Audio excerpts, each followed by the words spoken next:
बिहार का रहने वाला संजय कुमार यादव जब तेलंगाना के गोरेकुंटा गांव में काम करने के लिए आया, तभी उसे वहां रफीका नाम की महिला से प्यार हो गया। मगर कुछ समय बाद यह प्यार एक ऐसे मोड़ पर चला जाता है जहां संजय रफीका को जान से मार देता है। और इस कत्ल को छिपाने के लिए, ताकि वो पकड़ा ना जाए, वो और 9 लोगों का कत्ल कर देता है।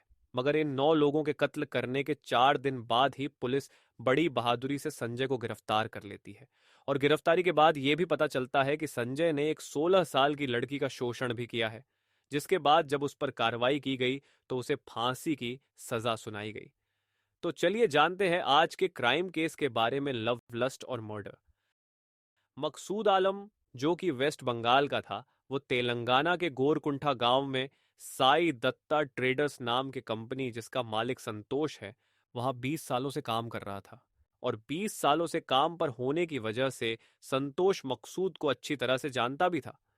मकसूद किराए के घर में अपने फैमिली के साथ रहता, जहां पर उसकी बीवी निशा आलम, उसके 2 बच्चे शाहबाज और सोहेल, और उसकी बेटी बुशरा और बुशरा का 3 साल का बच्चा बबलू साथ में रहा करते। बुशरा का अपने पति से डाइवोर्स हो गया था, इसलिए वो अपने माँ बाप के पास ही रहा करती। लेकिन 24 मार्च 2020 को इंडिया में कोरोना लॉकडाउन लगने की वजह से मकसूद को अपना किराया घर खाली करना पड़ता है। इस मुश्किल घड़ी में वो अपने मालिक संतोष को कॉल करता है और उसे अपनी समस्या बताता है। इस मुश्किल घड़ी में संतोष मकसूद को उसकी कंपनी के गोदाम में रहने के लिए जगह देता है, जहां पर पहले से ही बगल के कमरे में 3 वर्कर्स, श्याम, शकील और श्रीराम, रहने लगे थे। और अब मकसूद भी अपने फैमिली के साथ वहां रहने लगा। अब लॉकडाउन होने की वजह से संतोष के फैक्ट्री का काम भी ठप हो गया था। मगर पहले का स्टॉक जो अभी भी फैक्ट्री के अंदर था, जिसे जरूरत के हिसाब से कस्टमर तक सप्लाई किया जा रहा था, इसी काम के सिलसिले में संतोष अपने कुछ मजदूरों के साथ 21 मई 2020 को फैक्ट्री आता है। पर वहां आकर उसे पता चलता है कि मकसूद, उसकी फैमिली और वो 3 वर्कर्स फैक्ट्री से लापता है। संतोष उन्हें मोबाइल से कांटेक्ट भी करता है, मगर किसी को भी कॉल नहीं लग पाता। अब संतोष अपने कुछ मजदूरों के साथ उन्हें ढूंढने लगता है, जहां पर कई घंटे बाद उनमें से एक वर्कर वहां के नजदीकी कुएं में यूं ही झांकता है तो अचानक जोरों से चिल्ला उठता है, जिसे आवाज सुनकर संतोष और बाकी के लोग भी कुएं की तरफ दौड़े चले आते हैं। और वो लोग जब कुएं में देखते हैं तो सभी के होश उड़ जाते हैं, क्योंकि कुएं के अंदर 4 बोरी तैरती हुई दिखाई दे रही थी। संतोष तत्काल ही पुलिस को कॉल करता है, जहां मौके पर पुलिस की टीम आती है और चारों बोरियों को वहां से निकालती है, जिसमें उन चारों बोरियों में से मकसूद, मकसूद की पत्नी निशा, बेटी बुशरा और बुशरा का 3 साल का बच्चा बबलू की लाशें मिलती है। 5 लोग अभी भी लापता थे। उनकी भी तलाश शुरू होती है, मगर बाकियों का कहीं भी अता पता नहीं चलता। अंत में पुलिस फिर से कुएं की गहराई में उतरकर जांच करने का फैसला करती है। और अगले ही दिन पुलिस की एक टीम कुएं में गहराई तक जाती है और एक के बाद एक 5 और शख्स बरामद किया जाते हैं। इन 5 की पहचान शाहबाज, सोहेल, शकील, शाम और श्रीराम के तौर पर होती है। इन सभी को पोस्टमार्टम करवाने के लिए एमजीएम हॉस्पिटल वारंगल भेज दिया जाता है। तब तक पुलिस अगल बगल पूछताछ करती है और आसपास लगे सीसीटीवी कैमरा को चेक करती है, जिसमें 20 मई की शाम लगभग 6 बजे ट्रैक्टर गोदाम की तरफ से एक व्यक्ति साइकिल से आते हुए, और फिर वही व्यक्ति 21 मई की सुबह 5 बजे के आसपास फिर से इस सीसीटीवी में घटना स्थल की तरफ से जाते हुए दिखाई देता है।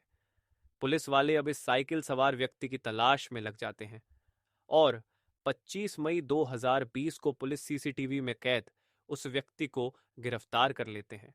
और गिरफ्तार किए गए शख्स की पहचान संजय कुमार यादव के तौर पर होती है। गिरफ्तारी के बाद पुलिस संजय से पूछताछ शुरू करती है। शुरुआती जांच में संजय किसी भी तरीके से 9 लोगों की मौत में अपना हाथ होने से इनकार करता है, यहां तक कि वह खुद को मरने वाले लोगों का दोस्त बताता है। पर जब पुलिस सख्ती पर आ जाती है तो संजय कुमार यादव स्वीकार कर लेता है कि सभी हत्याएं उसने की हैं। जहां पर संजय बताता है कि मकसूद और उसकी फैमिली के साथ संजय के काफी अच्छे संबंध थे और संजय का मकसूद से काम दिलवाने के कहने पर मकसूद ने ही उसे गनी फैक्ट्री में काम पर लगवाया था। लेकिन एक दिन अचानक निशा की 37 साल की बहन रफीका निशा के पास आती है और उसे कोई काम पर लगवाने की गुजारिश करती है। तभी निशा अपने पति के मदद से रफीका को गनी बैग फैक्ट्री में वर्कर्स के लिए खाना बनाने के काम पर लगा देती है। रफीका का डाइवोर्स हो चुका था और उसके 3 बच्चे भी थे। वह अपने 3 बच्चों के साथ इसी फैक्ट्री में रहते हुए काम करती। फैक्ट्री में काम के दौरान उसकी मुलाकात 24 साल के संजय से होती है। धीरे धीरे संजय और रफीका एक दूसरे के करीब आ जाते हैं, यहाँ तक कि दोनों एक दूसरे को दिल दे बैठते हैं। हालांकि रफीका और संजय के बीच में 10 साल का अंतर था, मगर दोनों एक दूसरे के इतने करीब आ जाते हैं कि संजय रफीका और उसके बच्चों के साथ ही रहने लगता है। कुछ समय तक तो रफीका और संजय खुशी खुशी एक दूसरे के साथ रहते हैं, मगर एक दिन संजय उसकी 16 साल की बेटी को छेड़ता हुआ देख लेती है, जिस पर रफीका संजय पर गुस्सा होती है। पर संजय रफीका को यह कहकर शांत कर देता है कि तुम्हारी बेटी मेरी भी बेटी समान ही है। मगर बीतते समय के साथ वह देखती है कि संजय अपनी हरकतों से बाज नहीं आ रहा है।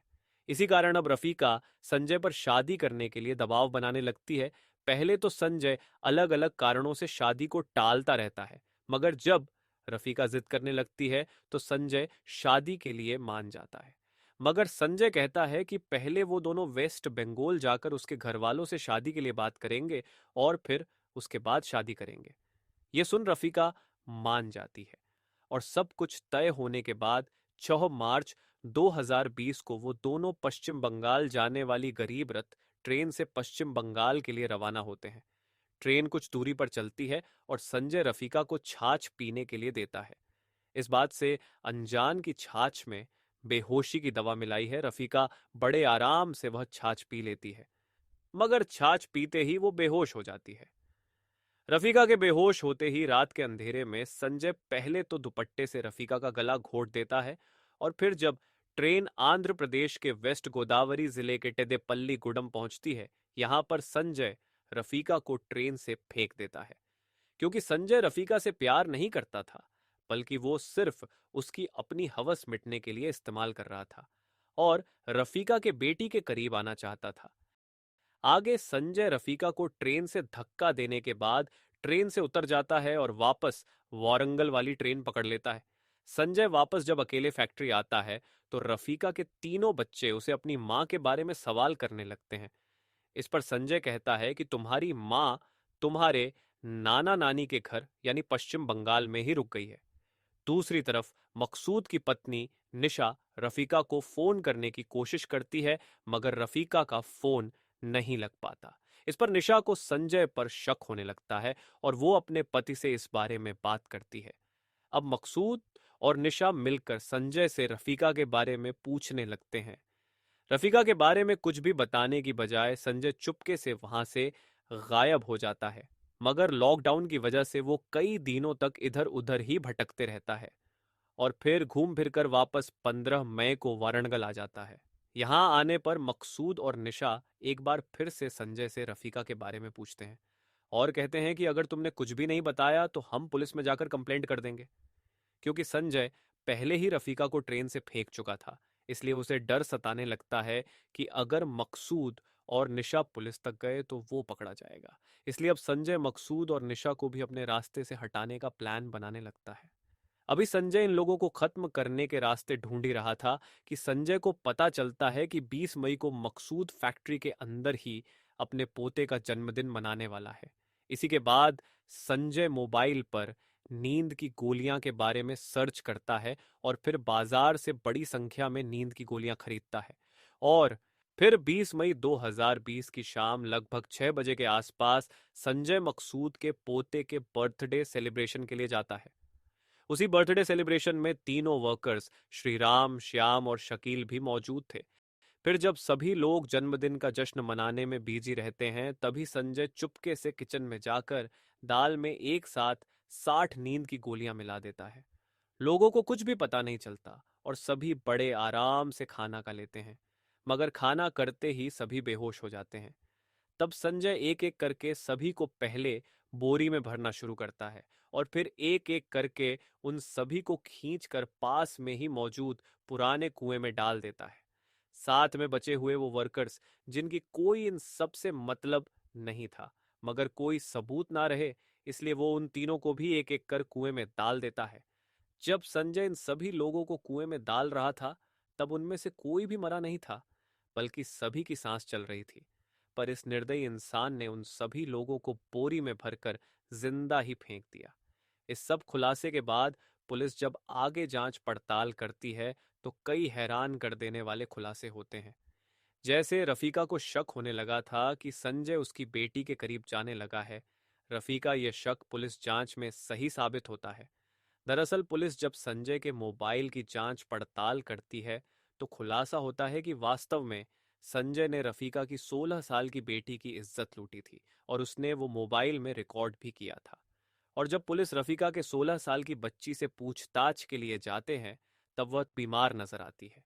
इसलिए पुलिस उसे मेडिकल जांच के लिए भेज देते हैं, जहां डॉक्टर पुष्टि करते हैं कि वह 3 महीने की गर्भवती है। जिसके बाद वह 16 साल की नाबालिग पुलिस को बताती है कि संजय ने बार बार उसका यौन शोषण किया। इन सभी खुलासे के बाद संजय पर पोस्को एक्ट के तहत भी मामला दर्ज किया जाता है और इसके अलावा उस पर कुल लोगों की हत्या का भी मुकदमा दर्ज होता है। लंबे समय तक मामले की सुनवाई चलती रहती है और फाइनली 28 अक्टूबर 2020 में निचली अदालत द्वारा संजय को धारा 302, 380 और 354 सी के तहत दोषी करार दिया जाता है और उसे मौत की सजा सुनाई जाती है।